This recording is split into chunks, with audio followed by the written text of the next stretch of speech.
Diet is an important risk factor for cancer, and unless you're living in Chernobyl, it is one of the most noteworthy environmental factors. Today's discussion will be surrounding the association of cancer with poor diets. Let's delve further into this paper and see what it has to say. The methodology of the study involved a comparative risk assessment model that incorporated national data on dietary intake, risk with BMI in mind, changes in diet and changes in BMI, and lastly, cancer incidence by age, sex, and race. The diet-cancer relationships were categorized into different groups according to the strength of the evidence.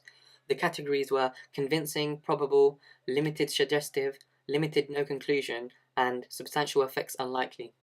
The results showed that roughly 80,000 new cases of cancer were associated with suboptimal intake of vegetables, fruits, and whole grains, and a high intake of processed meats, red meats, total dairy products, and SSBs, which are sugar-sweetened beverages.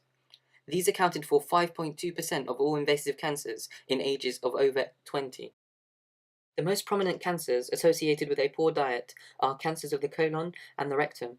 The figure here obtained from the study shows the cases of each cancer with the respective dietary association in different colours. Dr. Michael Greger, author of How Not to Die, added to this in his book where he said, only a small percentage of cancers are attributable purely to genetic factors, and that the rest involved factors externally, particularly the diet. He also introduced a cookbook to help prevent digestive cancers, blood cancers, breast cancers, and also prostate cancers. Make sure to check these books out.